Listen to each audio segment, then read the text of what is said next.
बॉलीवुड के लोग film promotion के नाम पर जो न करें सो कम है। कंगना रनौत को ही देखिए, उनकी फिल्म आने वाली है तो कल वो दिखाई दी थी दशहरे के मौके पर दिल्ली के रामलीला मैदान में रावण दहन करती हुई। वो बात अलग है कि इससे पहले कि वो तीर चला पाती, रावण का पुतला खुद ही भरभरा कर गिर पड़ा। अब वो पहुंच गई हैं इजरायली दूतावास और वहां जाकर एक संदेश दे रही हैं शांति का कि जिस तरह भारत और इजराइल आतंकवाद के खिलाफ लड़ रहे हैं, इजराइल इस समय हमास के खिलाफ लड़ रहा है, तो मुझे लगा कि मुझे आपसे मिलना चाहिए। अब सबसे बड़ी बात यह है कि यही कंगना रनौत जो हैं हमारे ही देश के मणिपुर वाले मुद्दे पर चुप रहती हैं। क्यों? क्योंकि वहाँ पे भारतीय जनता पार्टी की सरकार है और मैडम को सिक्योरिटी मिली हुई है। तो कहने का मतलब ये है कि ये बहुत सिलेक्टिव हो जाती हैं, यानी इनको सिर्फ ऐसी जगह पर जाना है जहां जाकर ये अपनी फिल्म को प्रमोट कर सकें, सरकार से, सत्ता पक्ष से रिश्ते भी ना बिगड़ें और अपनी बात भी कह पाएँ।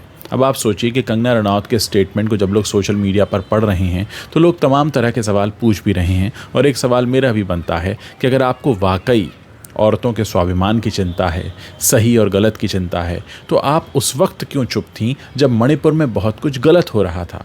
क्या आपको ये लगा कि उस वक्त बोलना आपके साथ कुछ ऐसा करवा सकता है कि जिसके बाद आपकी सिक्योरिटी चली जाए या सत्ता पक्ष के साथ आपके जो रिश्ते बन रहे हैं वो टूट जाएं? ये सवाल इसलिए पूछे जा रहे हैं क्योंकि जब आप पब्लिक फिगर होते हैं और आप बहुत सिलेक्टिव होकर अपनी बात करते हैं, तब समझ में आता है कि आप असल में शांति की अपील नहीं कर रहे, आप सिर्फ अपना फिल्म का प्रमोशन कर रहे हैं। आप चाहते हैं कि इस समय लोग आपकी बात करें, आपके नाम पर खबरें छपें, आप सोशल मीडिया में छाई रहें, ताकि इस बहाने आपकी आने वाली फिल्म थिएटर में अच्छा धंधा कर पाए, अच्छा व्यवसाय कर पाए। यानी सब कुछ पैसे के लिए हो रहा है, और जब पैसे के लिए किया जा रहा है तो उसमें कोई बुराई भी नहीं है, क्योंकि व्यापार, बिजनेस, फिल्म मेकिंग, ये सब एक ही चीज़ है। फिल्म मेकिंग भी व्यापार ही है।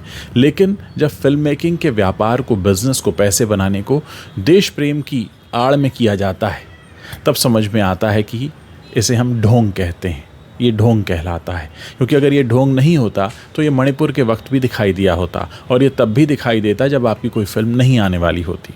सवाल ये है कि कंगना रनौत जो कर रही हैं, इससे उनके चाहने वालों पर क्या असर पड़ रहा है। आप खुद देख सकते हैं कि जब इस तरह की खबरें आती हैं तो लोगों के मन में पहला सवाल यही आता है कि आखिर इन्हें ये करने की क्या ज़रूरत है। और फिर ध्यान जाता है कि फ़िल्म रिलीज़ होने वाली है, लोगों का अटेंशन चाहिए, वो चाहती हैं कि लोग उनके बारे में बात करें, जगह जगह रील्स बने, तमाम तरह की बातें हों। और इसीलिए अपना देश प्रेम, कभी शांति की अपील, कभी महिलाओं का स्वाभिमान, अलग अलग तरीके से बहुत कुछ याद आ जाता है। आपको याद दिला दें कि ये वही कंगना रनौत हैं जो 2014 के बाद देश को आज़ादी मिलने की बात कर रही थी। अभी एक फ़िल्म लेकर आ रही हैं, न जाने उस फिल्म में ऐसा क्या दिखाएंगी। फिर भी एक फिल्मकार होने के नाते, फिल्म मेकर होने के नाते इनकी बहुत बड़ी जिम्मेदारी बनती है कि अपने सोशल मीडिया पर छपे बयानों से दूर अगर ये फिल्म में कुछ सच दिखाएं, ऐसा दिखाएं जिससे कि देश बदले, देश सुधरे, तब तो जिम्मेदारी पूरी होती है।